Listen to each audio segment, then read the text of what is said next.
What does it mean to atone for a mistake you can never undo? In a quiet valley buried under snow, one man believes he must suffer for the rest of his life. But when a woman who cannot see enters his world, she begins to uncover a truth deeper than guilt and more powerful than punishment. The story reminds us that redemption is not about punishment, but about courage, the courage to face the truth and still choose kindness. If this story stayed with you, consider liking, commenting, sharing, and subscribing. Every Monday morning, before the sun cleared the ridge, Caleb Dunn walked to the unmarked grave behind the smokehouse.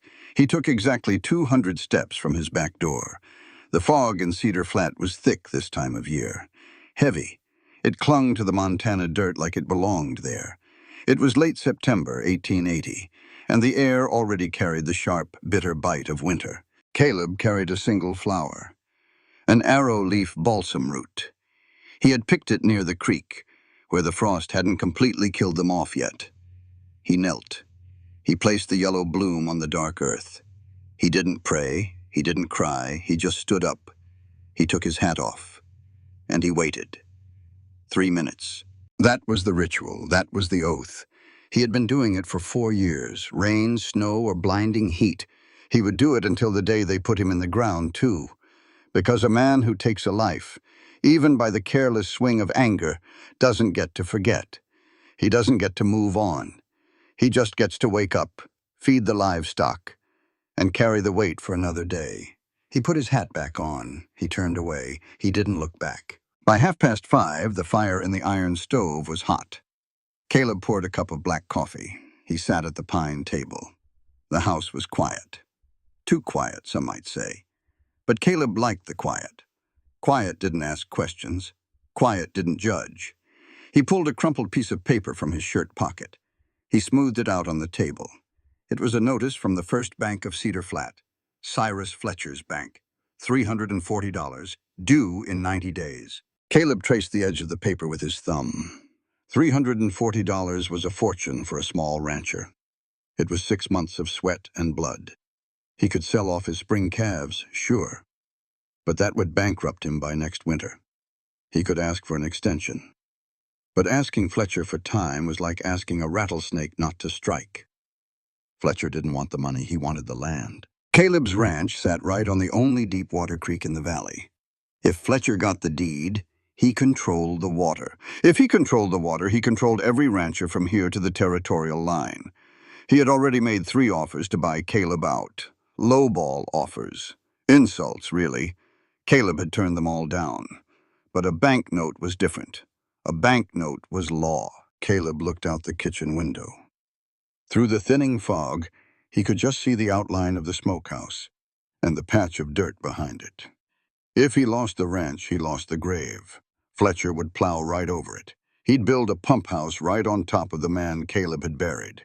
And that was the one thing Caleb Dunn would not allow. He had sworn to protect that plot of earth. It was his only penance. He finished his coffee. The bitter taste matched his mood. He needed leverage. And in 1880, out in the Montana Territory, there was only one kind of legal leverage that a bank couldn't easily break. The Homestead Act. A married man held different rights than a bachelor. A married man's homestead was protected by a thick layer of federal red tape. Fletcher could foreclose on a lone cowboy in a week. But a married couple, the courts would stall it for years. Would that or... Caleb walked to the wash basin. He splashed cold water on his face, looked in the mirror. 34 years old, eyes like slate, a thin white scar cutting across his chin. He wasn't a man women looked at and saw poetry. He was a man they looked at and saw a hard winter. He dried his face. He put on his coat. When Jesse Ward arrived at 6:45 to start mucking the stalls, Caleb was already saddling his horse. Jesse was 19, a good kid, fatherless and desperate for a man to look up to. Caleb tried not to be that man. It was safer for everyone. "Morning, Mr. Dunn," Jesse called out, his breath pluming in the cold air. "Jesse," Caleb nodded. Short, clipped. "Fix the east fence line today. Ground's getting hard. Do it before it freezes solid." "You headed into town?" "Mail run." That was all he said. Caleb spurred the horse and rode out. The ride into Cedar Flat took an hour. The town was waking up. Wood smoke hung over the rooftops. Caleb tied his horse outside the post office and general store. He stepped inside. The bell above the door jingled. Mrs. Hattie Pruitt was sorting letters behind the wire grate. She was 55, sharp-eyed, and knew every secret in town just by reading the return addresses. "Morning, Caleb," she said. Her voice was cheerful. Too cheerful. "Didn't expect to see you on a Monday." "Need a stamp, Mrs. Pruitt." "Just one?" "Just one." He walked over to the community bulletin board near the window. He had pinned a small, discreet card there 3 weeks ago, paying to have it wired and posted in the Denver papers. He unpinned a letter that had been waiting in his slot. It was from Denver. He opened it. He read the neat, precise handwriting. It was from a woman answering his ad. She asked practical questions. Distance from the station, weather, legal terms. No flowery words, no desperate pleas, just facts. Caleb walked over to the writing desk in the corner. He pulled a fresh sheet of paper from the stack. He dipped the pen in the inkwell. He paused. He didn't know how to lie to a woman, so he decided not to start. He wrote, "Miss Marlowe, the terms are exactly as I posted. I need a wife on paper. You will get my name. You will get a roof that doesn't leak, a warm fire, and 3 meals a day. You will have your own room. The door has a lock. I am not looking for love. I am looking for a partner to hold a legal deed. Montana is hard. It breaks people who expect it to be kind. I don't care what you are running from. I don't care what you left behind in Denver. You keep your secrets, and I'll keep mine. If you can accept that, the train ticket is enclosed. Caleb Dunn." He stared at the words. They were cold, brutal even, but they were true. He folded the paper. He slipped in a train ticket he had bought off the station master an hour ago. He sealed the envelope. He walked back to the counter. He handed the letter to Mrs. Pruitt. He dropped 3 pennies onto the worn wood. "Denver, Caleb?" Mrs. Pruitt asked, raising an eyebrow. "Business. Survival, Mrs. Pruitt." He turned and walked out the door. The cold air hit him hard, but he didn't button his coat. He walked back to his horse. He didn't expect a reply. He expected the letter to scare her off. Any woman with an ounce of sense would run from a proposition that bleak. He expected a broken woman. He expected quiet. He untied the reins, swung up into the saddle. He had been wrong about many things in his life. He had been terribly, fatally wrong. But he was rarely wrong about being alone. The train whistle blew, a hollow, mournful sound cutting through the October wind. Caleb Dunn stood on the wooden platform of the Cedar Flat station. It was a Tuesday, exactly 3 weeks since he mailed that cold, unforgiving letter to Denver. He didn't know if she would actually come. Half of him hoped she wouldn't. The other half knew he was out of time. The locomotive hissed. Iron ground against iron. A thick cloud of gray steam rolled over the platform, smelling of burning coal and hot grease. Caleb waited. The town waited, too. Mrs. Hattie Pruitt was pretending to sweep the porch of the post office across the dirt street. She wasn't sweeping. She was watching. Half the town knew Caleb had sent for a bride. In a place like Cedar Flat, a man's desperation was public entertainment. The passenger car doors opened. A few drummers stepped down, a cattle buyer, and then her, Eliza Marlowe. At least that was the name on the letter. She stood at the top of the iron steps. 27 years old. She wore a heavy gray wool dress, sensible, unadorned. A dark shawl pulled tight around her shoulders. Her face was pale, struck sharp by the Montana wind. She was beautiful, but that wasn't what Caleb noticed. He noticed her eyes. They were a pale, striking blue, but they were entirely still, unfocused, looking straight through the station, the town, and the horizon itself. She reached into the folds of her skirt. She didn't pull out a handkerchief. She pulled out a wooden cane. She tapped it against the top step, once, twice, finding the edge. Then she stepped down. Caleb stopped breathing. A low murmur ran through the small crowd of onlookers. A blind bride. He had asked for a partner to hold a legal deed, and the East had sent him a woman who couldn't even see the land she was supposed to claim. He walked forward, his boots heavy on the wooden boards. He stopped 2 feet in front of her. She stopped too. She heard him. Her chin tilted up. "Mr. Dunn?" she said. It wasn't a question. Her voice was steady, smooth, like river stones. "Miss Marlowe." Caleb's voice was rough. "You didn't mention in your letters." "No." She gripped the handle of her cane. Her knuckles turned white. "I didn't." The silence stretched. It was loud. Caleb could feel the eyes of Cedar Flat burning into his back, waiting for him to turn her around, waiting for him to buy her a return ticket on the afternoon freight. A blind woman on a frontier ranch wasn't just a burden, it was a death sentence. "I don't need eyes to cook, Mr. Dunn," she said, her voice rising just enough to carry. "I don't need them to clean, and I don't need them to keep my word. My mind is sharp. My hands are capable." She swallowed just once, a tiny betrayal of fear. "But if you want to break the contract, say it now. Don't waste my time." Caleb looked at her, really looked at her. He saw the rigid line of her spine, the defiant tilt of her jaw. She was terrified, but she was standing her ground. She was expecting rejection.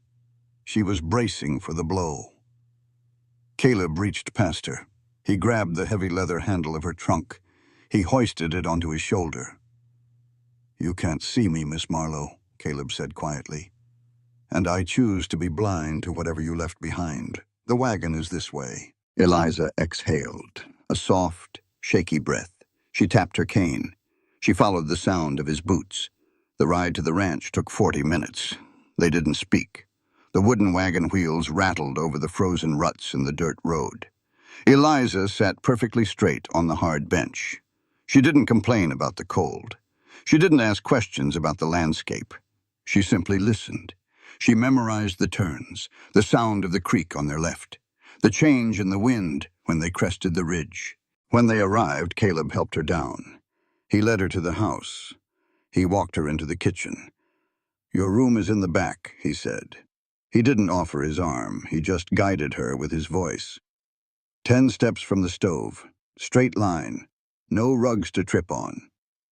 She tapped her way across the floor. 10 steps. Exactly. She found the door frame. "There's an iron key in the lock," Caleb said from the kitchen table. "Use it. I sleep in the front room. Breakfast is at 6. Good night, Miss Marlowe." "Good night, Mr. Dunn." She stepped inside. She closed the door. She turned the heavy iron key. The lock clicked. A solid, final sound. Caleb sat in the dark kitchen for a long time, wondering what kind of fool he was. Inside the small room, Eliza didn't light the kerosene lamp. She didn't need it. The darkness had been her only companion for 2 years. She set her cane against the wall. She walked to her trunk. She didn't stumble. She moved with practiced, precise grace. She unbuckled the leather straps. She reached beneath her neatly folded dresses. Beneath the wool blankets, her fingers found it. A thick, heavy leather journal. She pulled it out. She sat on the edge of the narrow cot. She opened the cover. There was no ink on the pages, only pinpricks. Tiny, meticulous holes punched through the thick parchment. A system she had invented herself, sitting in a dark room in Portland, Oregon, while the fever stole her sight. She ran her fingertips over the first page, reading the tactile bumps. Caleb Dunn, Silver Falls, Oregon. Fired November 1879. Her fingers moved down. First Bank of Cedar Flat. Debt, $340. She turned the page. Her fingers found a folded piece of heavy paper tucked into the binding. It was a legal deed, a transfer of debt, purchased by her through a lawyer in Denver 2 months ago. Eliza Morrison, because Marlowe was a lie, traced the edges of the deed. Caleb Dunn didn't owe Cyrus Fletcher anymore. He owed her. She owned his ranch. She owned his livelihood. She had traveled 400 miles in the dark, not to find a husband, not to find salvation. She came to find the man who killed her brother, Robert, and she came to ruin him. Her fingers brushed over the numbers again. $340. The exact amount of dirty money Robert had shoved into her hands right before he died. The money that had failed to save her eyes. "I'm here, Robert," she whispered to the empty black room. "I found him." She closed the journal. She slid it under the thin mattress. She lay down in her clothes. She listened to the wind howling against the timber walls. And she listened to the heavy, steady footsteps of Caleb Dunn pacing in the front room. The man she had sworn to destroy. The man who had just carried her trunk. The man who had defended her against a town of strangers. It was going to be a long winter. The first 2 weeks were a silent, grueling dance. Caleb didn't coddle her. That was the first thing Eliza learned. He didn't treat her like spun glass. He didn't lower his voice to a whisper when he spoke to her. He treated her the exact same way he treated his ranch hand, Jesse. He expected the work done, and Eliza did it. She mapped the house in 3 days. 4 steps from the cot to the door. 10 steps from the door to the iron stove. 3 paces left to the wash basin. She memorized the heat radiating from the cast iron. She learned the exact weight of a full coffee pot. She burned her fingers on the first Tuesday. A blister bubbled up on her thumb. She hid it. Caleb saw it anyway. He didn't say a word. He just left a small tin of drawing salve on the table where she could find it. That was his way. Action. No pity. Jesse Ward, the 19-year-old ranch hand, was another story. "Mr. Dunn," Jesse had whispered nervously on the porch one morning, thinking Eliza couldn't hear through the thin windows. "She's, she can't see the fire. What if she burns the place down?" "She won't," Caleb had replied, flat, final. "She's blind, Jesse, not stupid. Let her learn." Eliza had stood in the kitchen, gripping the edge of the table. No one had spoken of her that way in 2 years, with simple, unadorned respect. It made her chest tight. It made hating him harder, and she needed to hate him. By the 3rd week, the weather turned brutal. November came howling down from the mountains, bringing ice and a bitter, relentless chill. It was a Thursday evening. The wind was hammering the roof. Supper was over. Jesse had ridden home. Eliza sat in the corner chair, knitting. She didn't need eyes to knit. Muscle memory guided the needles. Click, click, click. It was a soothing rhythm. At the pine table, Caleb was fighting a losing battle.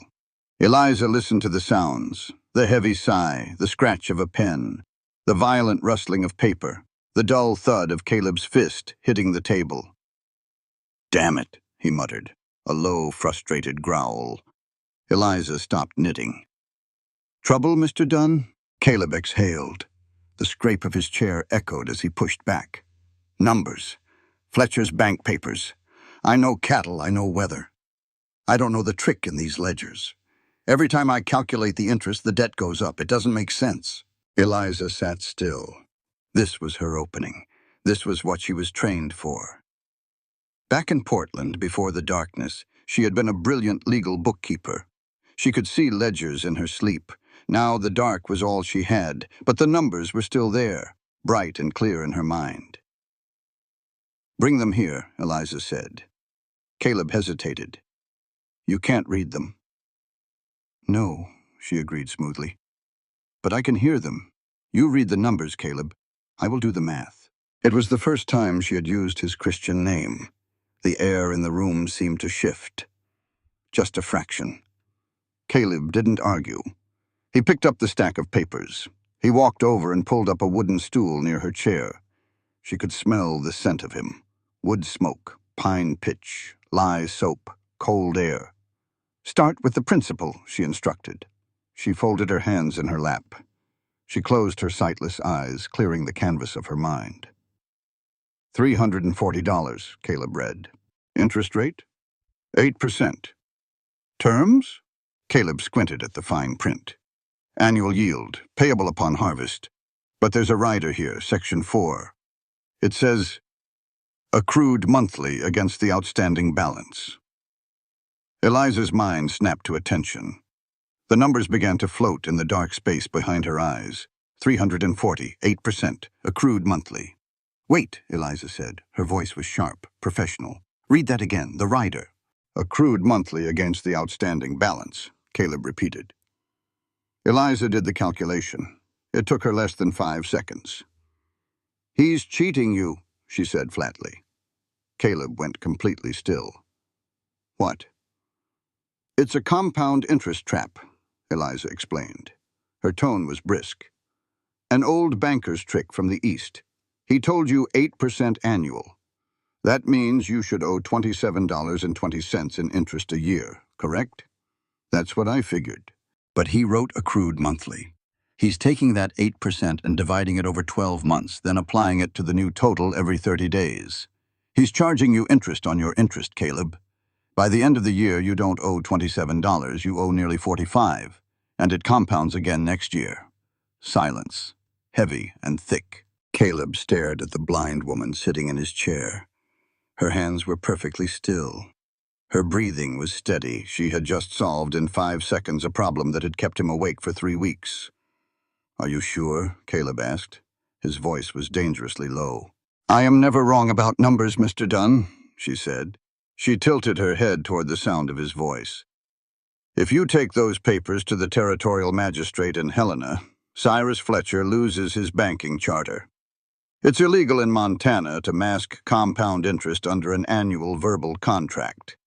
You don't owe him that extra money. In fact, he owes you for past overpayments." Caleb looked from the papers in his hand to the woman in front of him. He had sent for a shield, a name on a piece of paper to hold off a wolf. He hadn't realized he had invited a lion into his home. "Where did you learn to do that?" Caleb asked. Eliza stiffened. She had slipped. She had shown too much competence. "I worked for a law firm in Denver before my fever. I kept their books." It was half a lie. It was Portland, not Denver. And she didn't just keep the books, she mastered them. Caleb didn't push. He folded the papers. He tapped them against his knee. "Fletcher thought I was just a dumb cowboy," Caleb mused, a dark satisfaction creeping into his tone. "Thought he could bleed me dry an inch at a time." "Men like Fletcher rely on silence," Eliza said quietly. "They rely on the shame of men who can't read the fine print." Caleb stood up. He looked down at her. She looked small in the chair, wrapped in her gray shawl, staring blankly at the wall. But she wasn't small. She was a weapon. "Miss Marlowe," Caleb said. "Yes?" "Thank you." It was 2 words, but coming from Caleb Dunn, they weighed a ton. Eliza nodded. She picked up her knitting needles again. Click, click, click. "You're welcome, Mr. Dunn. We are partners on paper. Your debt is my debt." "Your debt is my debt."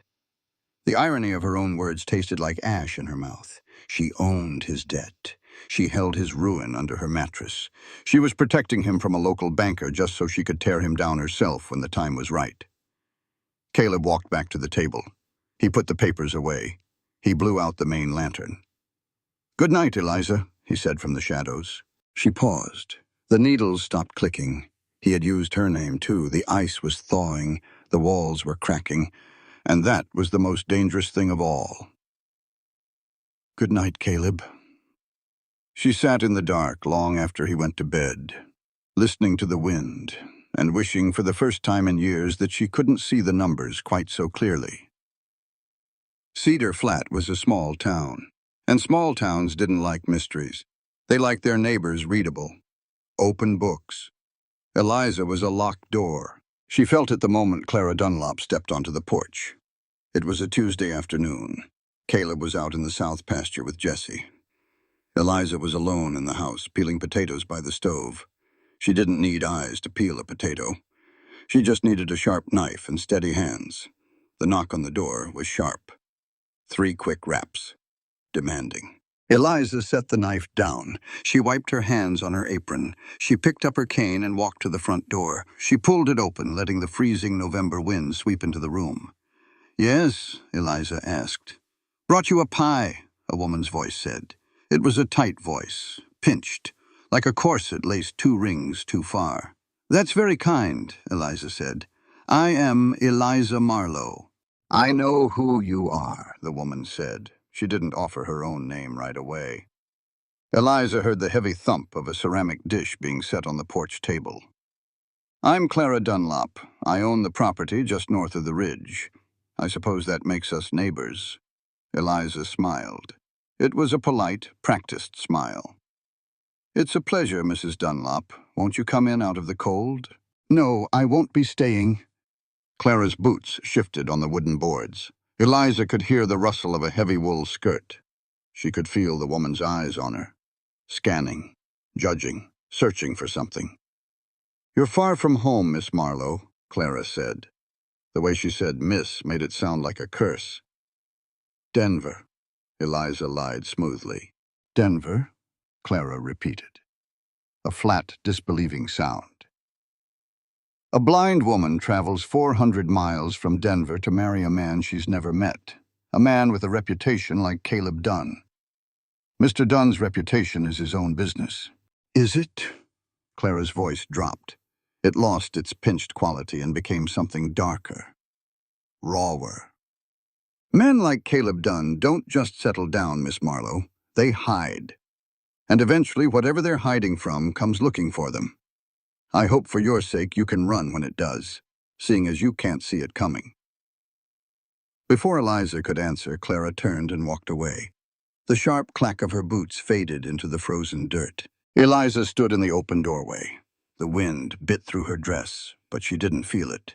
She felt a cold dread settling in her stomach.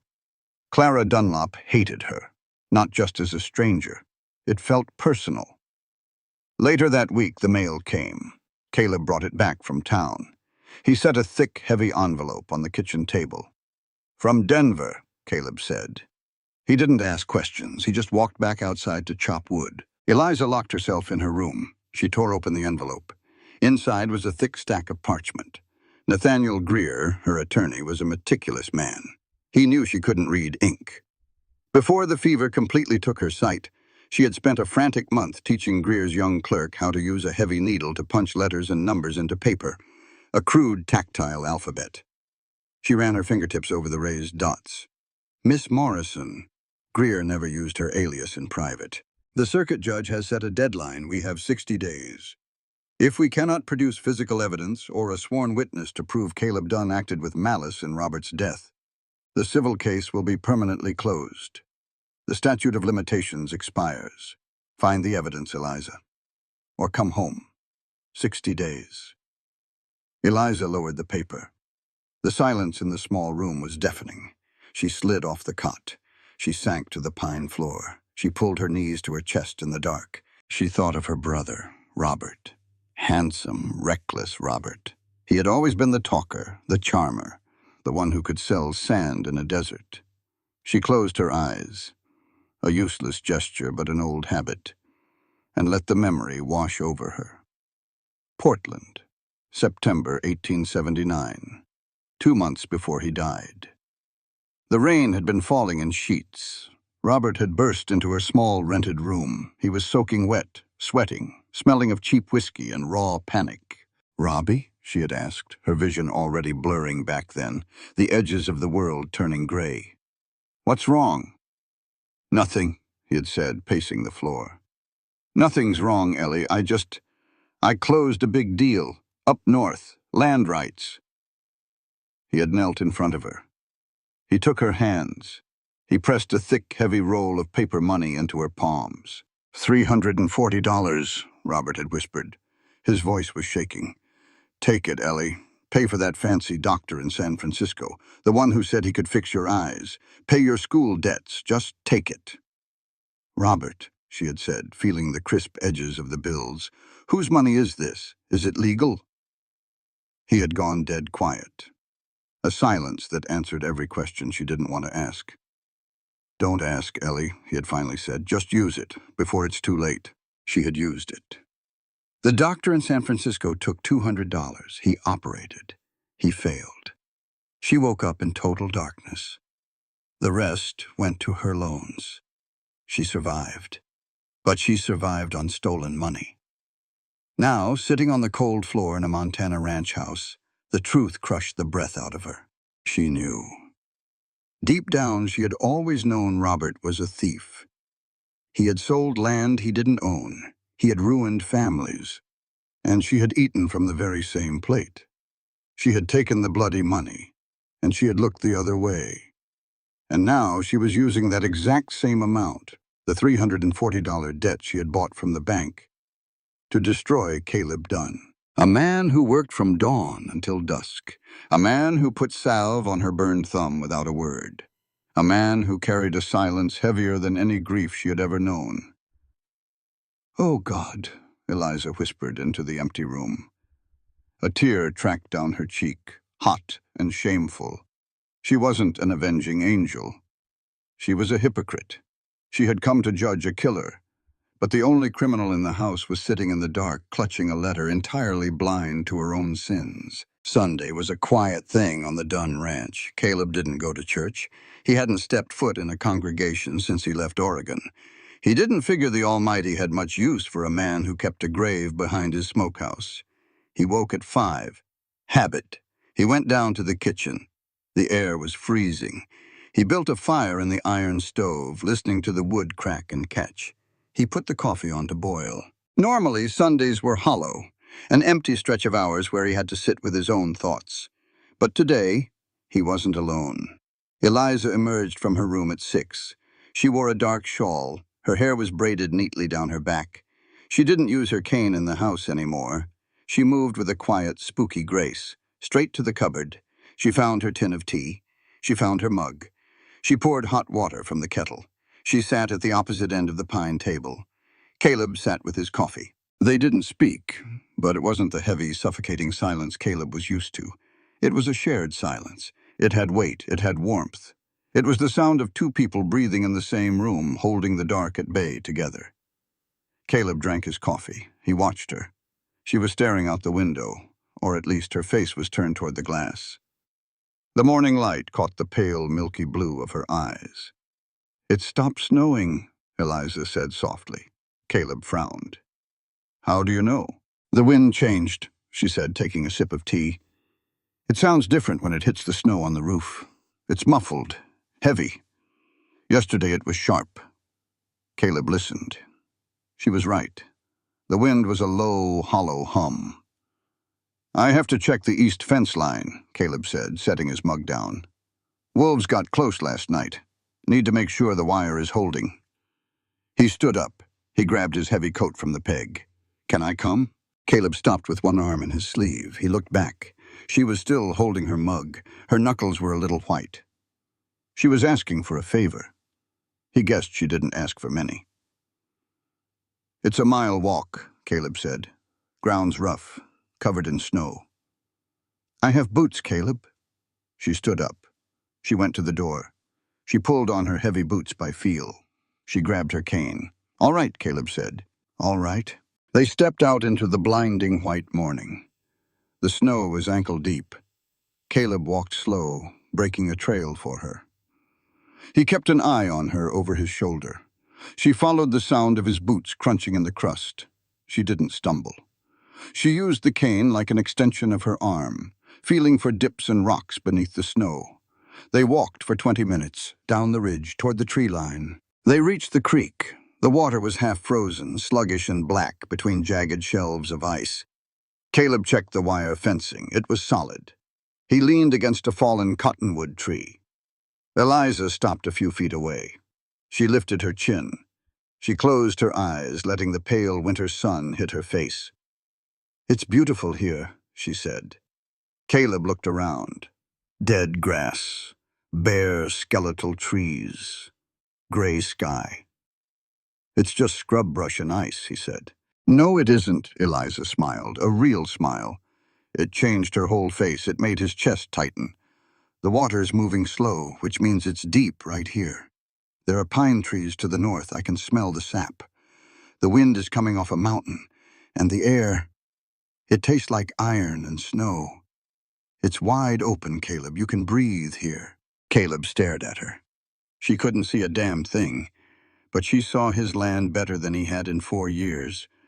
He had only ever seen the dirt, the labor, the debt. She saw a sanctuary. "Sit down," Caleb said. His voice was suddenly thick. He cleared a spot on the log, brushing the snow away with his gloved hand. He guided her to it by the edge of her sleeve. She sat. He sat next to her, 2 feet apart. They listened to the water run. "Mr. Dunn," Eliza said after a long time. The formal title was back. A shield. "Can I ask you a question?" "Ask." "What do you look like?" Caleb froze. The wind seemed to stop. "I'm 34, he said, staring straight ahead at the black water. Dark hair, starting to gray at the temples, tall, broad in the shoulders. He swallowed. "I look tired, mostly." "Words are just words," Eliza said quietly. She turned toward him. She raised her right hand. She held it out, hovering in the empty space between them. Waiting, asking permission. Caleb stopped breathing. He hadn't been touched in 4 years, not really. A handshake from the banker, a clap on the shoulder from Doc Harlan. But not a touch. Not like this. He leaned forward. Just an inch. Eliza felt the shift in the air. Her hand moved. Her fingertips found the heavy wool of his collar, then bare skin. Caleb closed his eyes. Her fingers were light, cold from the air, but soft. They traced the line of his jaw. They felt the rough stubble on his cheeks. She mapped the high ridge of his cheekbones, the deep, tired hollows beneath his eyes. Her thumb brushed against his lower lip. He trembled, a tiny, uncontrollable shudder. Then her fingers found the scar, the thin, jagged line cutting across his chin, a souvenir from a bar fight in Silver Falls, a lifetime ago. She traced it, once, twice. "You carry a lot of ghosts, Caleb," she whispered. She dropped her hand. She put it back in her lap. Caleb opened his eyes. The world looked exactly the same. The ice, the trees, the gray sky. But everything had changed. The armor he had bolted onto his chest 4 years ago had a massive, unfixable crack right down the middle. He stood up abruptly. "We should head back. It's getting cold." "All right," Eliza said. She didn't push. She just stood up, finding her cane. The walk back was silent. But the silence had a different shape now. It was dangerous. The next morning was Monday. Caleb woke before dawn. He walked out the back door, 200 steps, through the thick fog. He knelt by the unmarked grave behind the smokehouse. He placed a dried balsam root flower on the frozen dirt. He took his hat off. But today, he didn't stay silent. "Robert," Caleb whispered to the cold earth. His breath plumed in the air. "If you can hear me, or if it's just me talking to myself, something is changing." He looked back at the house. He could see the faint yellow glow of a kerosene lamp in the kitchen window. She was awake. "There's a woman in my house," Caleb said, his voice raw. "She's blind, but she sees me. She sees me better than I see myself. I left Silver Falls the day they buried you. I burned every bridge I had. I swore I'd never need another living soul." Caleb pressed his bare hand against the frozen dirt of the grave. "Someone built a fire in my kitchen," he whispered, "and I don't know whether to put it out before it spreads or let it warm me." He stood up. He put his hat back on. He turned toward the house, and for the first time in 4 years, he walked a little faster on the way back. December arrived like a hammer. The snow didn't fall. It drove, hard, sideways sheets of white that buried the fence lines and froze the water troughs solid. On the Dunn Ranch, survival became a daily chore. Caleb was out in the weather. He had to be. Cattle didn't feed themselves. Eliza was in the house. The fire was roaring in the iron stove. The heat was fierce, but it only reached a few feet into the room. Beyond that, the cold waited. She was at Caleb's desk in the corner of the front room. Caleb was a meticulous man with his livestock. But with his papers, he was a disaster. Receipts, old seed catalogs, letters from the feed store. They were piled haphazardly. To a blind woman, a messy desk wasn't just annoying, it was a minefield. She had asked him if she could organize it. He had grunted, "Go ahead. Can't make it any worse." She sat in the wooden chair. She began to sort. She didn't need to read the ink to know what the papers were.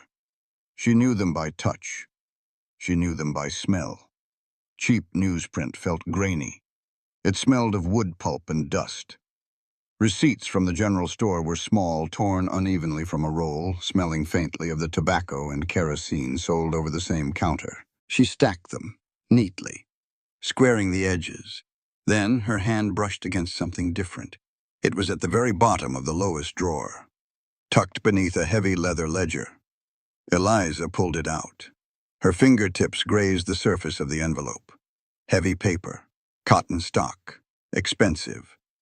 Not the kind of paper that belonged on a struggling cattle ranch in Montana. She ran her thumb over the flap. It was sealed tight with wax, but it was the top left corner that made her breath catch. She felt a raised emblem, embossed directly into the paper. She traced the ridges with a delicate, practiced touch.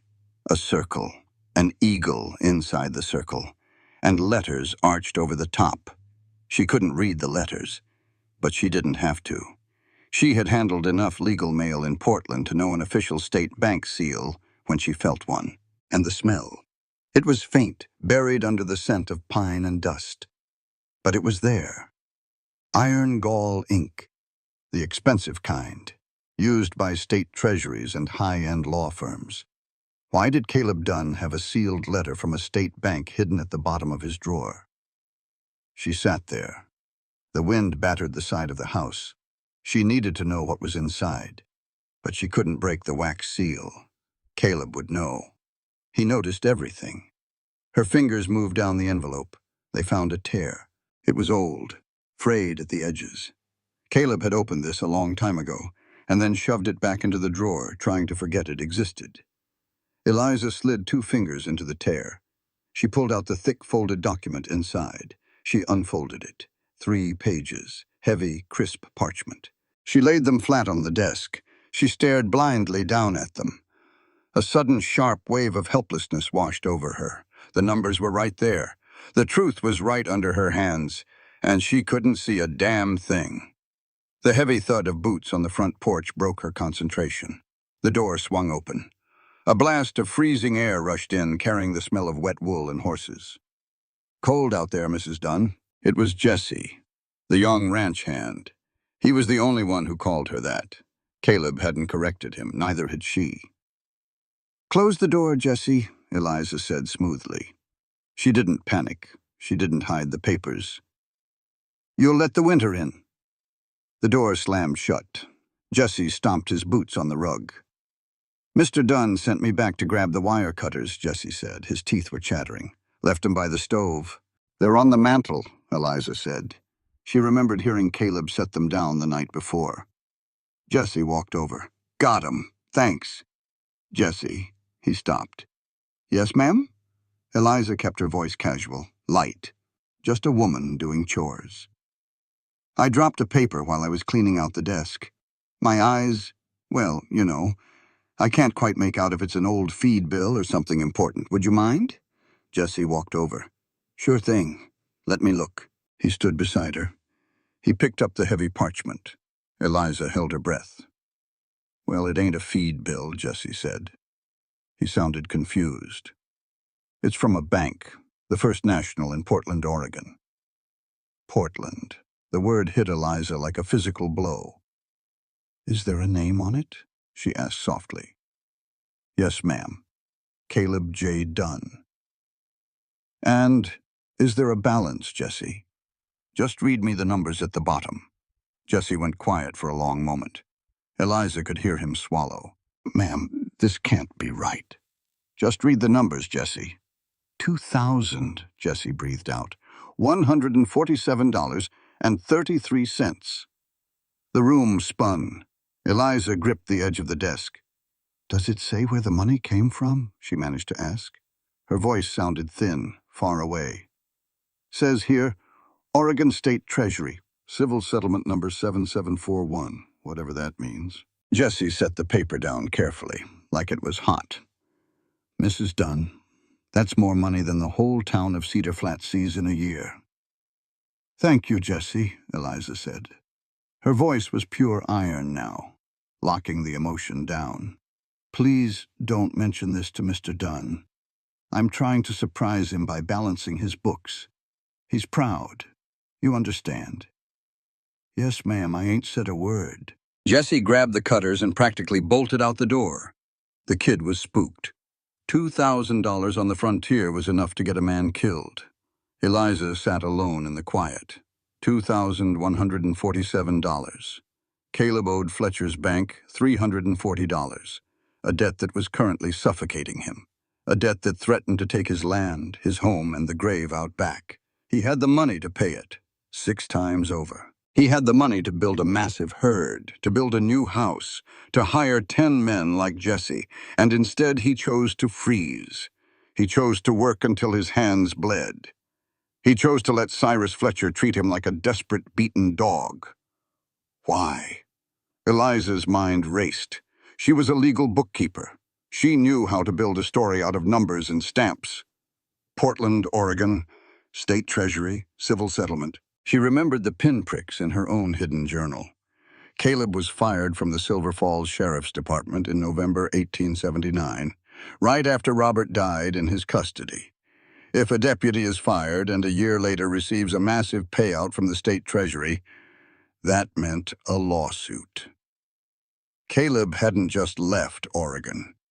He had sued them for wrongful termination, for defamation, and he had won. But who pays a civil settlement against a town police force? The taxpayers, the people of Silver Falls. Eliza squeezed her eyes shut. The darkness behind her eyelids felt heavy, suffocating. The people of Silver Falls were the exact same people Robert had robbed. 20 families. Settlers who had bought fake land deeds from her brother. Families who had lost their savings, their wagons, their futures. Caleb had won a legal victory. The state had forced the town to pay him $2,000, and Caleb had put it in an account, and he had walked away. He hadn't touched a single cent. Suddenly, Eliza understood. She understood the bare cupboards. She understood the threadbare coat Caleb wore in the driving snow. She understood the punishing, silent way he moved through the world. He viewed it as blood money, taking money from the taxes of the very families her brother had ruined. Caleb couldn't stomach it. He felt responsible for Robert's death, yes, but he also felt the weight of Robert's crimes, and he refused to profit from the ashes of 20 ruined families. He was starving himself to keep his conscience clean. Eliza rested her forehead against the edge of the wooden desk. She felt sick, physically, violently ill. She had come here to exact justice. She had bought his debt from Fletcher to hold it over his head. She had written to lawyers in Denver. She had built a trap for a monster. But there was no monster here. There was only a deeply broken, fiercely honorable man punishing himself for a crime he didn't fully commit. And there was her, a woman sitting in the dark, clutching a banknote bought with stolen money, preparing to ruin the only decent man left in the territory. God forgive me, Eliza whispered. She folded the heavy parchment. She slipped it back into the torn envelope. She placed it carefully at the very bottom of the lowest drawer. She closed the drawer. But the truth was out, and she knew with terrifying certainty that she could never put it back. The buggy wheels squeaked against the packed snow, a sharp, rhythmic sound cutting through the quiet Tuesday morning. Caleb was in the barn, pitching hay to the horses. He stopped. He leaned on the pitchfork. He didn't need to look out the open barn doors to know who it was. Only one man in Cedar Flat drove a buggy with a bent left axle, Doc Silas Harlan. Doc was 61, gray as a badger, smart enough to know when to speak and wise enough to know when to shut up. He was the only man in Montana who knew Caleb Dunn's real history, because Doc had lived in Silver Falls, too. Doc pulled the horses up near the barn. He wrapped the reins around the brake lever. He climbed down slowly. His joints were stiff with the cold.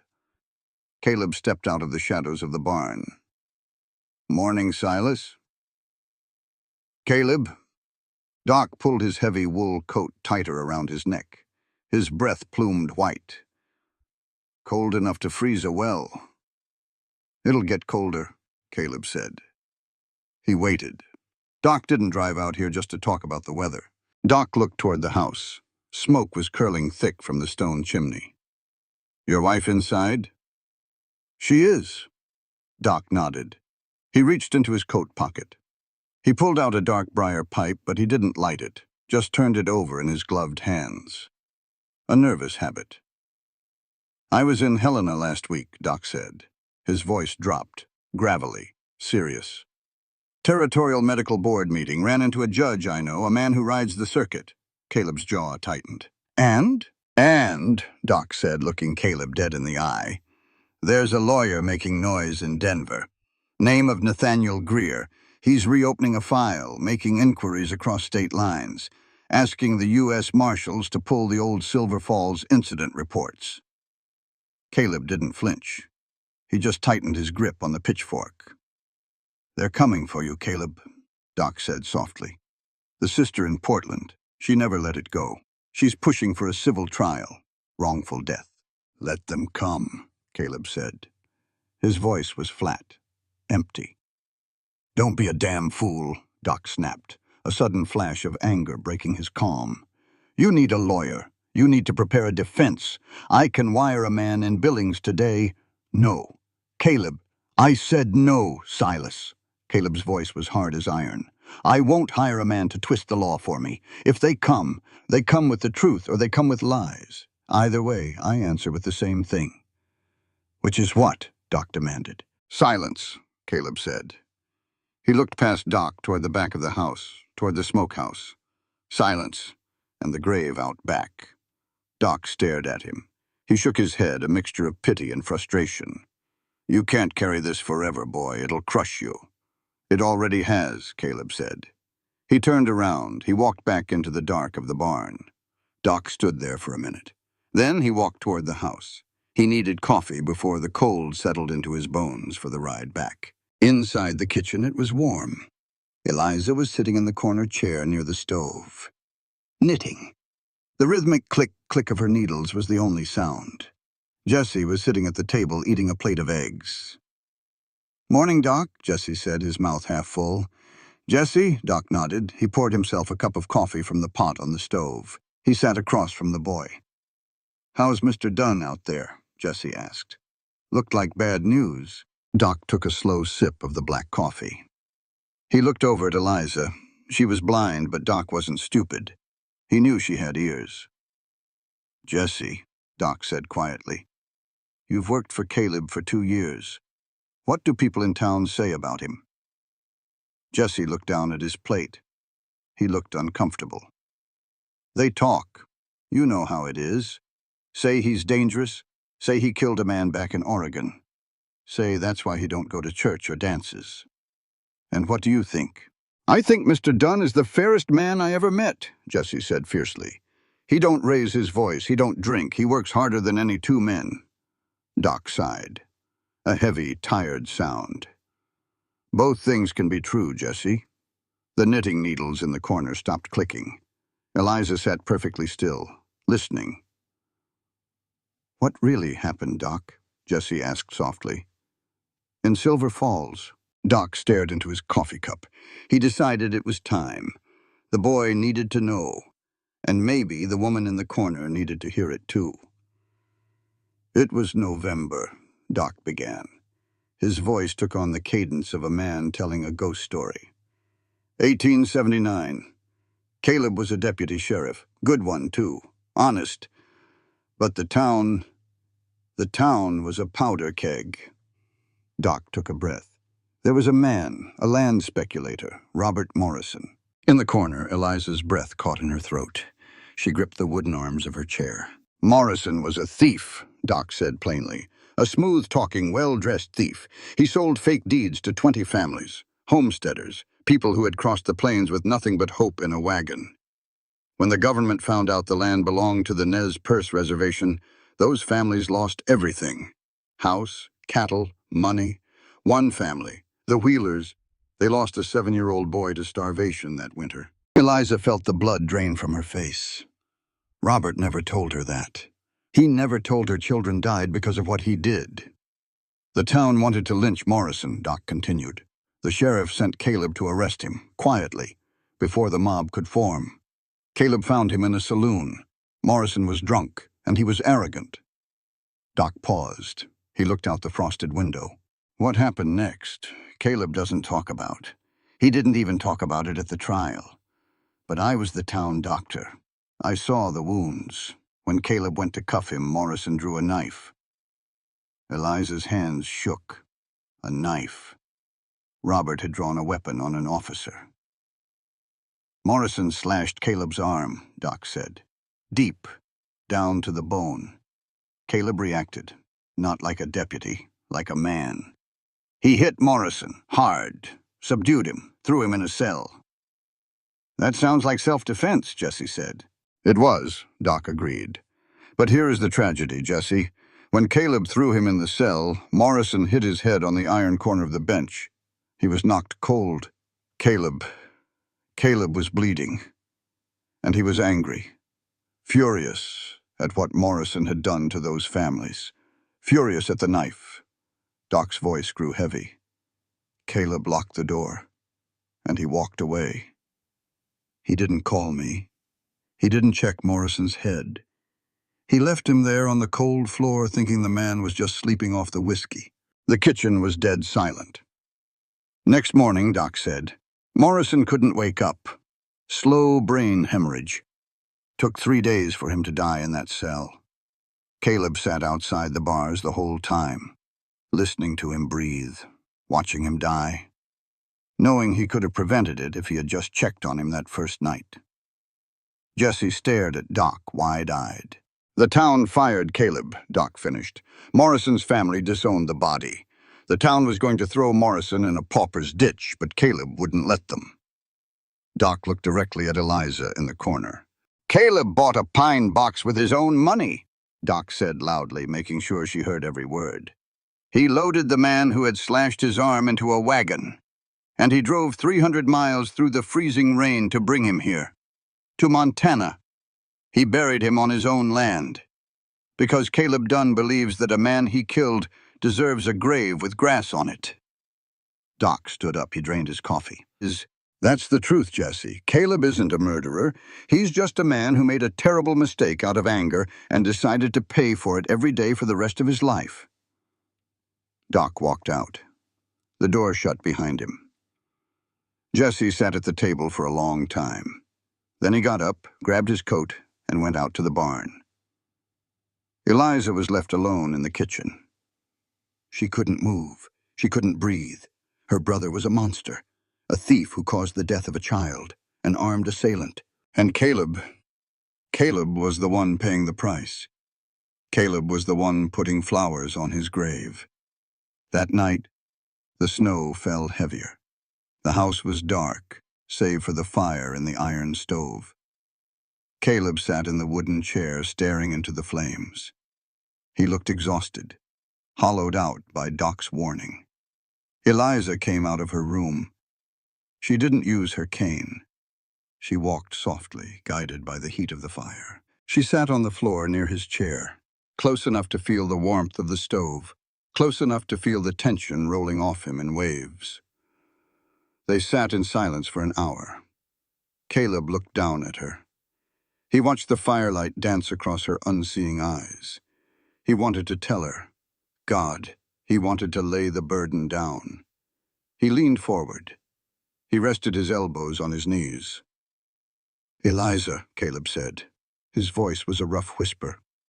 Yes, she answered softly. Caleb opened his mouth. The confession was right there on his tongue. I killed a man, and he's buried in our backyard. He looked at her face, the quiet dignity of it, the trust she had placed in him, stepping off a train blind. He couldn't do it. He couldn't tarnish the only clean thing left in his life. He swallowed hard. He changed the words. If you had done something, Caleb asked, staring into the fire, something that could never be undone, something that hurt people, would you tell it to someone, or would you carry it alone? Eliza's heart shattered against her ribs. She knew what he was asking. She knew the agony behind the question. And she knew she was hiding a sin just as dark. She turned her face toward him. She answered with absolute brutal honesty. "I think," Eliza whispered, "I would carry it. I would carry it until it crushed me, until I met someone who had carried something similar. And then, if I were brave enough, I might set it down between us and see what we both did with it." Caleb stopped breathing. He stared at her in the dim light. It wasn't pity in her voice. It was recognition. He slowly reached out his hand. He didn't touch her. He just held his hand inches from her shoulder, feeling the warmth of her presence. He didn't tell her the truth that night, and she didn't tell him hers. They just sat in the dark, listening to the winter tear at the roof, two broken people circling a fire, learning what it meant to sit next to a truth without running away. But the trial was coming. The snow wouldn't hide them forever. And when the spring thaw came, it was going to wash everything away. The law didn't come to Cedar Flat with guns drawn. It came quietly, riding a tired, sorrel mare through knee-deep snow. It was a Thursday, mid-December. Caleb was on the front porch fixing a broken bridle. Eliza was sitting just inside the open door, wrapped in a thick wool blanket, listening to him work. She liked the sound of the leather creaking. She liked the steady, predictable rhythm of his hands. Then the rhythm stopped. Eliza heard the heavy crunch of hooves on the frozen crust. One rider, moving slow. Not Jesse. Jesse's horse had a hitch in its stride. This horse was smooth, steady, and exhausted. "Stay inside," Caleb said quietly. Eliza didn't argue, but she didn't close the door either. Caleb stood up. He set the bridle on the wooden railing. He wiped his hands on his canvas trousers. He stepped down off the porch. "Benjamin," Caleb called out. Not a greeting, an acknowledgement. "Caleb." The rider pulled the horse to a stop. Leather creaked as the man swung down. The heavy jingle of spurs, and the distinct metallic clink of a tin star hitting a brass coat button. U.S. Marshal Benjamin Holt. "Long ride from Helena, Ben," Caleb said. "Too long," Holt agreed. His voice was thick with cold. "Got coffee?" "Always." They walked into the kitchen. Eliza stood up. She pulled her shawl tighter. "Miss Marlowe," Caleb said. "This is Marshal Holt. Ben, my wife." Holt stopped. Eliza heard the heavy scrape of his boots against the floorboards. "Wife?" Holt repeated. A heavy pause. He took his hat off. "Didn't know you married Caleb, ma'am. A pleasure." "Marshal," Eliza nodded. She reached out, feeling for the edge of the iron stove, and found the coffee pot. She poured a cup, setting it firmly on the table. "Drink it while it's hot." Holt took it. He drank. He sighed. "I'm not here to arrest you, Caleb," Holt said. He set the tin cup down. "But I am here to serve you." Eliza froze. Caleb didn't make a sound. "Judge Ezra Parsons is riding the circuit," Holt continued. "He'll be holding court in the town hall next Tuesday. You are summoned. Sworn testimony. Regarding the death of Robert Morrison and the civil claims filed by Thomas Wheeler and 20 other plaintiffs." "I know the names, Ben," Caleb said softly. "I figured you did. You failed to appear.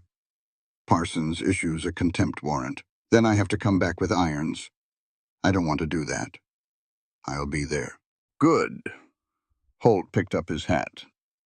"For what it's worth, Caleb, I read the old Silver Falls file. It's not a clean break, but it's not the murder they're making it out to be either. Come to court. Tell the truth. Let the judge sort it." Holt walked out. The door shut. Eliza gripped the back of the wooden chair. Her knuckles were white. "It's happening," she whispered. "Yes." Caleb's voice was dead. Hollow. Eliza couldn't breathe. She needed to know. Who had forced this? She hadn't sent the final letter. She hadn't triggered the trial. The next morning, she asked Jesse to drive her into town in the wagon. She told Caleb she needed knitting yarn. Caleb didn't question her. Jesse walked her into the general store, which doubled as the post office. It smelled like peppermint, chewing tobacco, and dust. "Mrs. Dunn," Hattie Pruitt called out from behind the wire grate, cheerful as a magpie. "What can I do for you?" "Jessie, go look at the horse tack," Eliza said quietly. Jessie walked away. Eliza stepped up to the grate. She lowered her voice. "Mrs. Pruitt, my husband is worried about some mail. We are expecting legal documents from Denver, from a Mr. Greer." Hattie leaned in. Gossip was her currency. "Oh, honey, those letters haven't been coming to Caleb. They've been going to Clara Dunlop." Eliza went perfectly still. "Clara?" "For months now," Hattie whispered. 4, 5 letters. Registered mail. Expensive. I don't pry, of course. But a body can't help but notice the return address. Law offices in Denver. Clara's been paying top dollar to send thick envelopes back." Eliza's mind shattered. Clara Dunlop. Clara. A memory hit her. Sharp and vicious. She was 5 years old, standing in the doorway of a dark hallway in Portland, watching a teenage girl pack a canvas bag. Crying. Bruised cheek. The girl had kissed Eliza's forehead and walked out into the rain. And they never spoke of her again. Eliza swallowed hard. "Thank you, Mrs. Pruitt." She found Jessie. "Take me to the Dunlop Ranch, Jessie. Right now." "Ma'am?" Mr. Dunn said, "Now, Jessie." The ride took 30 minutes. Every bump in the road felt like a hammer striking an anvil in Eliza's chest. "Wait here," Eliza said when the wagon stopped. She used her cane. She walked up the shoveled dirt path. She found the wooden steps. She climbed them. She knocked 3 times, hard. The door opened. The smell of bitter tea and wood ash hit Eliza's nose. "What are you doing here?" Clara asked. Her voice was tight, pinched. "Let me in, Clara," Eliza said. "I don't entertain strangers." "I'm not a stranger." Eliza took a step forward, forcing Clara to back up or be hit by the cane. Eliza stepped over the threshold. She closed the door behind her. She turned toward the sound of Clara's breathing. "My name is not Eliza Marlowe," she said. Her voice shook, but she forced it steady. "My name is Eliza Morrison." Silence. Absolute terrifying silence. Then a sharp intake of breath, the sound of a teacup hitting the floor and shattering. "Eliza?" Clara whispered. It was a broken sound, the sound of a ghost. They told me you died. The fever. The fever took my eyes, not my life." Eliza stood in the dark. She could feel Clara staring at her, trying to find the little girl in the face of the blind woman standing in her parlor. "You wrote the letters," Eliza said. She didn't have time for tears. She didn't have time for a family reunion. "You pushed the lawyer in Denver. You triggered the trial." "He killed him," Clara hissed. The shock was gone, replaced instantly by 40 years of defensive rage. "Caleb Dunn killed our brother. Robert was a thief, Clara." "He was our blood," Clara shouted. "He was all I had left. When I ran away from that house, from that monster of a father, Robert was the only one who tried to stop me. He was the only one who loved me. I read about his death in a newspaper. A newspaper! Nobody even invited me to the funeral." Clara was pacing now. Eliza tracked the heavy footfalls on the floorboards. "And then," Clara's voice dropped, venomous and wet with tears. "Then Caleb Dunn moves here, right next door. I watched him. For 4 years I watched him. I hated him. And, God help me, I admired him. Because he was the only piece of Robert I had left." Eliza felt a cold chill run down her spine. "You loved him." "Don't you dare," Clara snapped. "You loved him," Eliza repeated softly. "And then I showed up, a stranger, and he married me, and you couldn't stand it, so you burned the house down." "He deserves to burn," Clara screamed. "He took my brother, and you took Caleb." Eliza stepped forward. She dropped her cane. It clattered against the floor. She held her hands out. "Clara," Eliza pleaded, "listen to me. I came here to ruin him too. I bought his bank debt. I was the one who first hired the lawyer in Denver. Clara stopped pacing. I wanted to destroy him, Eliza said. Her voice broke. Tears finally spilled over her sightless eyes. But Clara, Caleb didn't murder him. Robert drew a knife. Robert sold fake deeds. Men died because of Robert. Children died. And Caleb has been punishing himself for 4 years. He brought Robert's body here. He put him in the ground. He buys him flowers. We are wrong, Clara. We are so, so wrong. Clara began to weep. A harsh, ugly, tearing sound. Eliza moved forward. She found Clara's shoulders. She wrapped her arms around her older sister. 40 years of distance, erased in a single devastating moment in a Montana cabin. They held each other. They cried for Robert. They cried for the years they lost. And they cried for the trial that could no longer be stopped. It was dark when Jesse brought Eliza back to the ranch. The snow had started falling again, big, fat flakes. Caleb was waiting on the porch. He held a kerosene lantern. Jesse drove the wagon away toward the bunkhouse. Eliza stood at the bottom of the porch steps. The cold was biting, but she didn't feel it. She felt stripped bare. Caleb stepped down. He stood in front of her. The heat of the lantern warmed her face. "You went to the Dunlop place," Caleb said quietly. "Yes?" "Why?" Eliza took a deep breath. The icy air burned her lungs. It was time. No more lies, no more shadows. "Because Clara Dunlop is my sister." Caleb didn't move. He didn't gasp. He just stood there. "My real name is Eliza Morrison," she said, the words rushing out of her like a breached dam. "Robert Morrison was my brother. I bought your debt from the bank 2 months ago. I hired the lawyer in Denver. I came to Cedar Flat to find evidence. I came to ruin you." She waited for the anger. She waited for him to yell, to tell her to pack her bags and walk out into the snow. Instead, she heard him exhale, a long, tired sigh. "I know," Caleb said. Eliza's head snapped up. "What?" "I know," he repeated. His voice was incredibly gentle. "I've known since your 3rd week here. When you sat in the kitchen and listened to me walk to the grave, you listened like a woman who was owed an answer." "You knew?" she whispered, horrified. "You let me stay?" "I let you stay," Caleb said, reaching out. He didn't grab her arm. He just brushed the snow off her shoulder. "Because I thought maybe you deserved to be the one who finally got to ask the questions. I thought you deserved the truth." "Caleb, come inside, Eliza," he said. "It's freezing, and we have a lot to talk about." The iron stove in the front room was roaring. Caleb had thrown 3 massive logs of dry pine into it. The heat was fierce, pushing the winter back against the walls. They sat on the floor, not in the chairs, not at the table, on the braided rug, right in front of the fire. The silence between them wasn't a wall anymore. It was an open door. "Ask me," Caleb said. He was staring into the flames, watching the orange tongues lick the charred wood. Eliza sat cross-legged. She could feel the heat on her face. "Did you kill him?" she asked. Her voice was barely a whisper, but in the quiet room it sounded like a gunshot.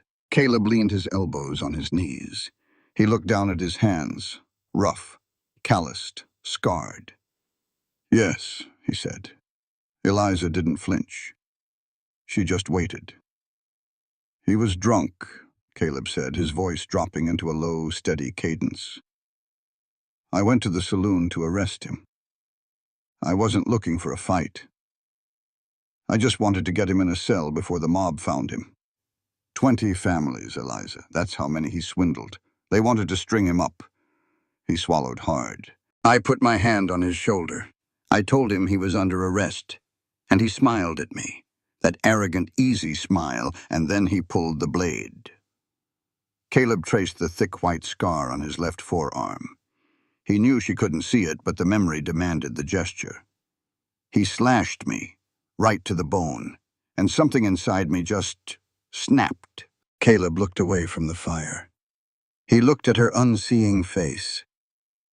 He had to tell her the worst part. The part he had never told Doc Harlan. The part he had never told the judge in Oregon. "I hit him," Caleb said. "I hit him hard enough to drop a steer. He went down. His head hit the iron corner of a spittoon. Hard. I heard it crack." Eliza's breath hitched. "He was out cold," Caleb continued. The shame in his voice was thick enough to cut. "I dragged him to the cell. I threw him on the cot. And I locked the door." He stopped. The fire popped, sending a shower of sparks against the iron grate. "And then," Caleb whispered, his voice breaking, "I stood outside the bars. I looked at him lying there, bleeding from the back of his head, and I wanted to open the door, go back in, and kick him." Eliza's hands gripped her skirt. "I wanted to break him," Caleb confessed, the ugly truth finally dragged into the light. "I wanted to hurt him for what he did to those families, for the little boy who was starving that winter. I didn't just walk away out of carelessness, Eliza. I walked away out of malice. I let him bleed because I thought he deserved it." He buried his face in his hands. A harsh, tearing sob ripped out of his chest, the sound of a man who had held a stone in his lungs for 4 years. "He died 3 days later, and I murdered him, with my anger, with my pride." Eliza moved. She crawled across the rug. Her hands reached out. She found his knee. She traced the line of his arm. She found his shoulder. She pulled him toward her. Caleb resisted for a second, stiff and terrified, and then he collapsed. He buried his face against her shoulder. His large frame shook violently. Eliza wrapped her arms around him. She held him tight. She rested her cheek against his hair. "Oh, Caleb," she whispered into the quiet room. "Oh, my poor broken man." They stayed like that for a long time, letting the fire burn down, letting the poison drain out. When Caleb finally pulled back, he looked exhausted, wiped clean. "You should hate me," he said roughly. "I can't," Eliza said. She reached up and wiped a tear from her own cheek. "Because if I hate you, then I have to hate myself." Caleb frowned. "Why?" Eliza pulled her knees to her chest. It was her turn. The ledger had to be balanced. "September," she said. Her voice was steady but cold. 2 months before he died. Robert came to see me in Portland. He gave me a roll of cash, $340. Caleb recognized the number instantly. "The banknote." "Yes," she nodded, a bitter smile twisting her lips. "He gave me that money. He told me to use it for my eyes, to pay my schooling. I asked him if it was legal. He told me not to ask." She turned her blind eyes toward the fire. "I knew, Caleb," she whispered. "I knew my brother was a grifter. I knew he was doing something wrong. But I was going blind. I was terrified. So I took the money. I used it. I fed myself on the suffering of those 20 families." She turned back toward him. "I bought your debt with dirty money," she said. "I judged you while wearing clothes bought with stolen gold. We are both guilty. We are both standing in the mud." Caleb stared at her. He saw the shame written all over her beautiful, ruined face. He didn't judge her. He didn't pull away. Instead, he reached out. He took her small, cold hand in his massive, calloused one. "A sister doesn't turn her brother in, Eliza," Caleb said softly. "She takes the money and hopes he stops. That's not sin. That's love. It's desperate. And it's blind. But it's love." Eliza let out a ragged breath. The knot in her chest, the one she had carried since San Francisco, finally loosened. "What do we do now?" she asked. "We fight," Caleb said. His voice was suddenly firm. The hollow emptiness was gone, replaced by a quiet, iron resolve. "We don't run. We go to court." "They'll use my letters," Eliza warned. "Clara will testify against you. She's so angry, Caleb. She wants you to hang." "Let her," Caleb said. "We tell the truth, all of it. I tell them about my anger. You tell them about the money. We lay it all out on the pine planks for the judge to see. It could ruin us both. We're already ruined, Eliza. Have been for years. Maybe it's time we start building something new. He squeezed her hand. And as for Cyrus Fletcher, Caleb added, a dark hint of a smile touching the corner of his mouth, you're going to use that beautiful mind of yours. You're going to write down exactly how he's been cooking those books. We're going to hand that to Judge Parsons, too. If I go down, I'm taking that fat banker with me, and I'm making sure you keep this ranch. I don't want the ranch without you, she said instantly. It slipped out before she could stop it. The fire popped. Caleb went perfectly still. He looked at her. Her face was flushed in the heat. Eliza, he said softly. It's late, she said, suddenly flustered. She pulled her hand back. She felt around for her cane. We should sleep. The trial is in 3 days. She started to stand up. Caleb stood with her. He didn't let her step away. He stood close enough that she could feel the heat radiating off his chest. Whatever happens in that courtroom, Caleb said, his voice a low rumble vibrating in the space between them. I need you to know something. What? She whispered. She tilted her chin up. I've done a lot of bad things in my life, Caleb said. I've made a lot of mistakes. But the best thing that ever came from the worst thing I ever did was you walking through my front door. Eliza's breath hitched. She could feel his gaze on her, heavy, real. I came here to destroy you, she reminded him softly. I know, Caleb whispered. He reached up. His knuckles brushed against her cheek. Just a feather-light touch. And you ended up being the only person who bothered to see who I really was, even in the dark. He didn't kiss her. He knew she wasn't ready. The ghosts were still too loud in the room. He just stepped back. Good night, Eliza. Good night, Caleb. She walked to her room. She closed the door. She didn't lock it. For the first time in 2 years, the dark didn't feel terrifying. It just felt like rest. Tomorrow they would face the town, they would face the judge, they would face the fury of her sister. But tonight, they were just a man and a woman who had finally put their burdens down. And the silence in the house was a beautiful thing. The town hall was packed, standing room only. It was November 15th, 1880. The air inside smelled of wet wool, cheap tobacco, and nervous sweat. Judge Ezra Parsons sat at the front, banging his wooden gavel. The sound cracked like a rifle shot against the timber walls. Caleb took the stand first. He didn't swear on a Bible. He just promised to tell the truth. And he did. He told them about the land fraud. He told them about the knife. He told them about the blood and the iron corner of the spittoon. Then he told them the part that mattered. He told a room full of his neighbors that he had wanted to kick a bleeding man. He told them he had walked away out of spite, out of pure, blinding anger. The room went dead quiet. Half the town looked at him like he was a monster. The other half looked at him like they finally understood the silence he carried. Doc Harlan spoke next. He confirmed the knife. He confirmed the defensive wound on Caleb's arm. Jesse stood up, a 19-year-old kid, shaking in his boots, but his voice held steady. He's a good man, Jesse testified, looking right at the judge. The fairest man I know. Then Clara was called. She stood up. She looked at Caleb for a long time. Then she looked at the judge.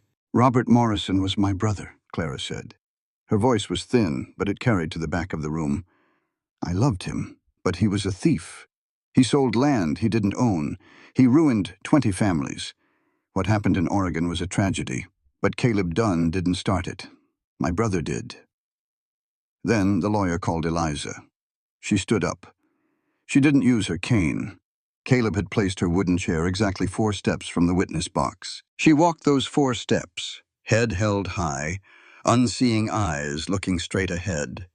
The lawyer asked her if she came to Cedar Flat to find evidence to ruin Caleb Dunn. Yes, she said.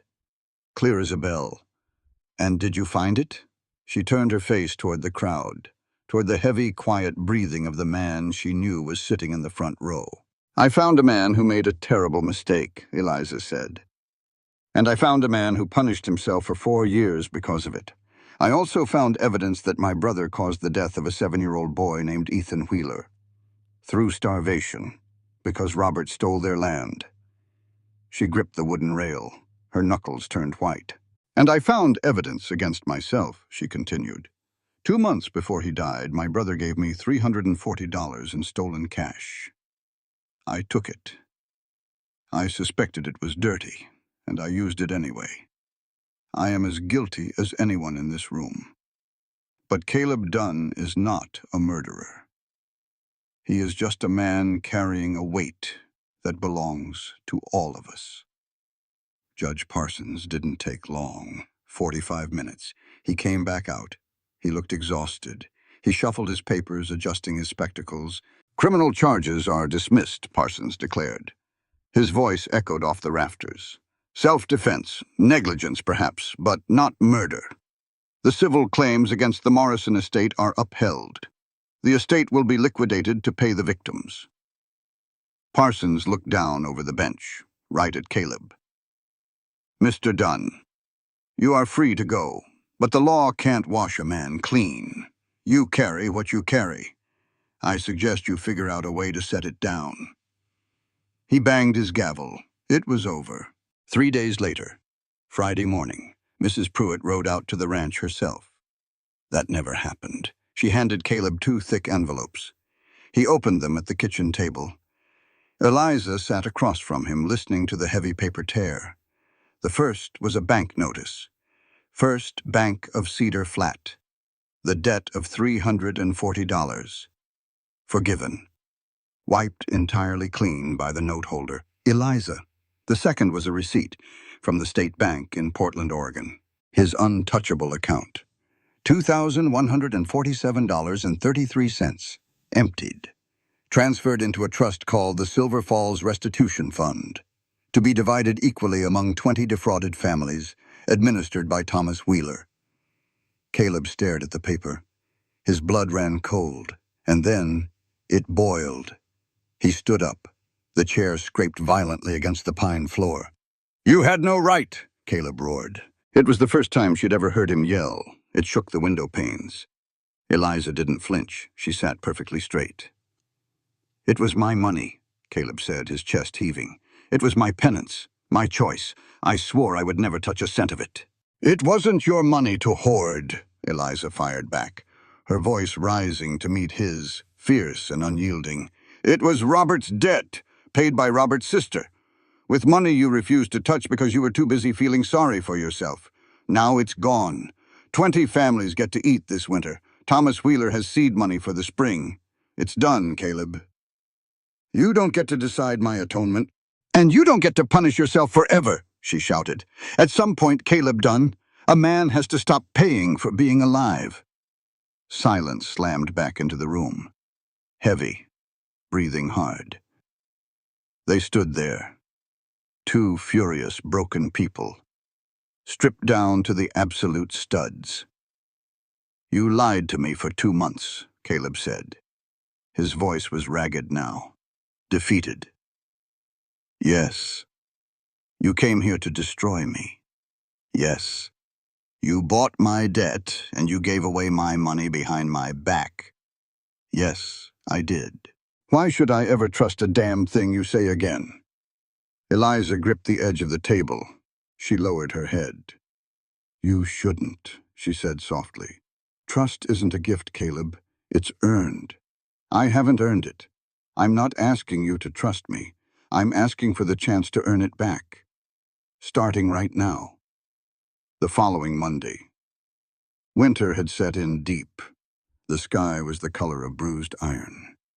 Caleb put on his heavy coat. He walked out the back door. He heard the crunch of boots behind him, the rhythmic tap of a wooden cane.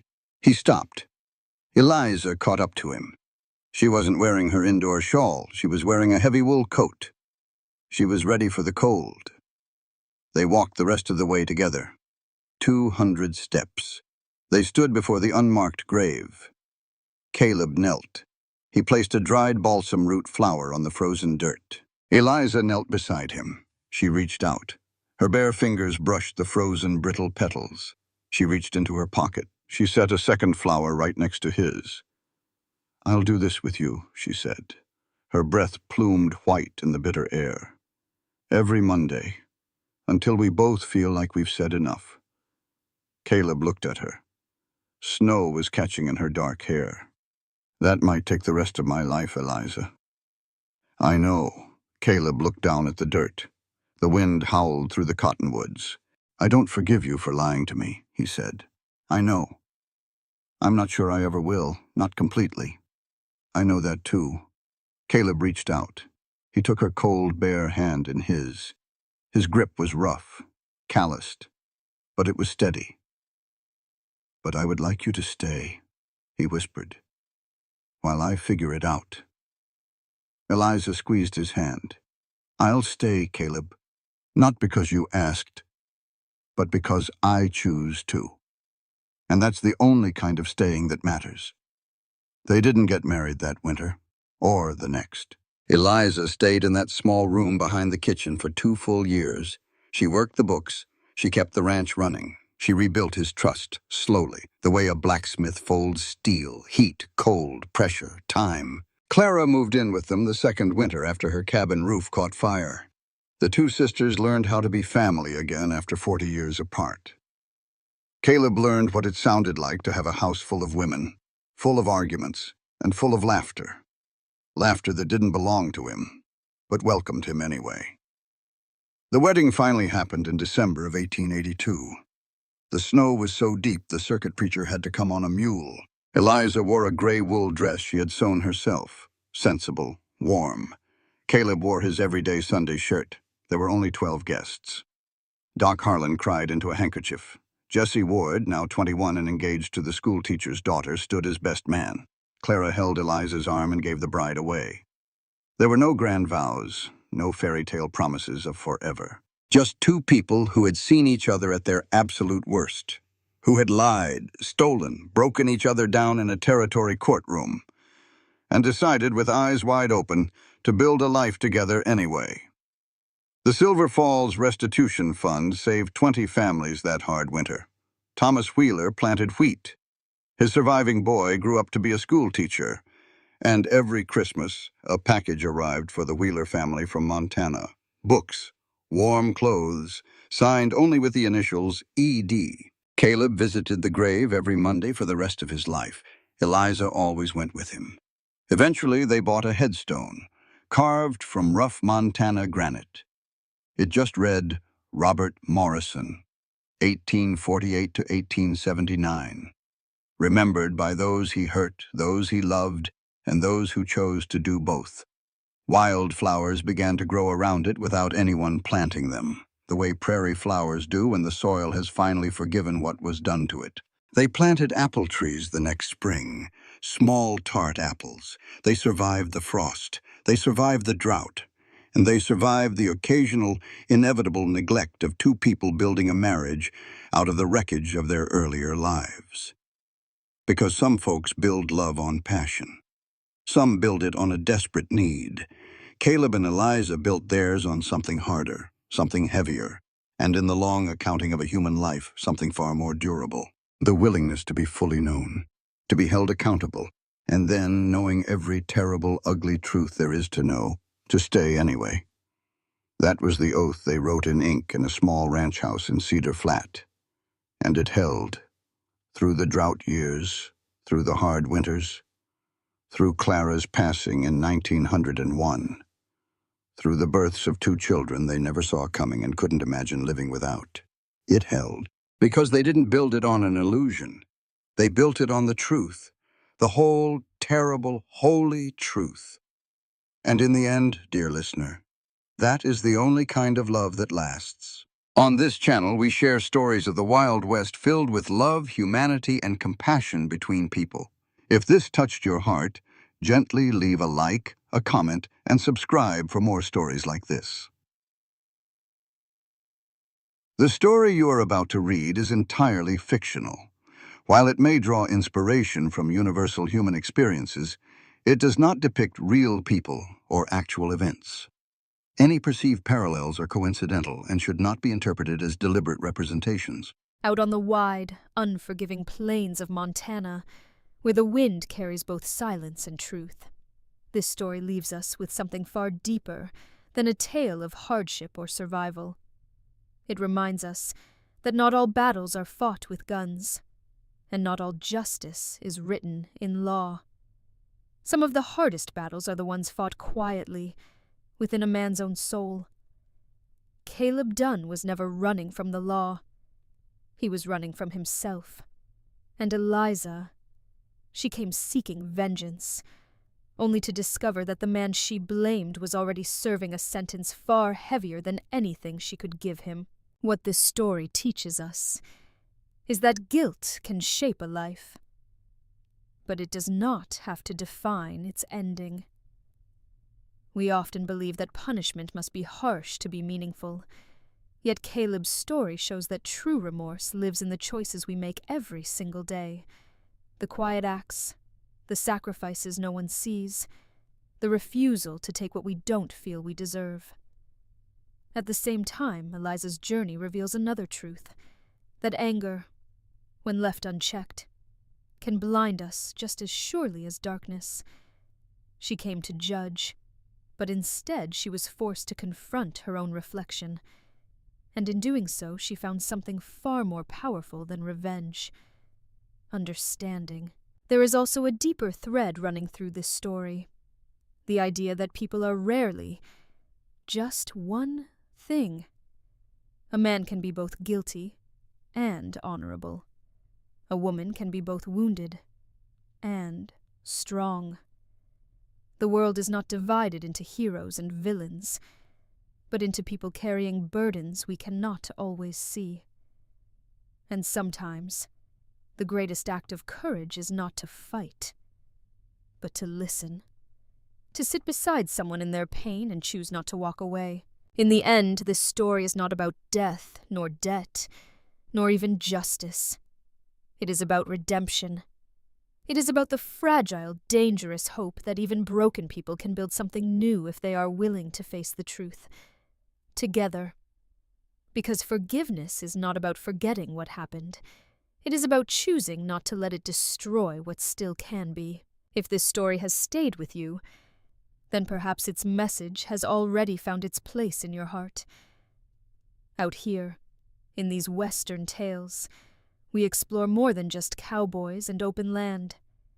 We explore love, loss, family, sacrifice, and the quiet compassion that holds people together when everything else falls apart. If you believe in stories that carry meaning, that leave an echo long after they end, then take a moment to like, share your thoughts in the comments, and subscribe to the channel. There are many more journeys ahead, and each one has a story worth hearing.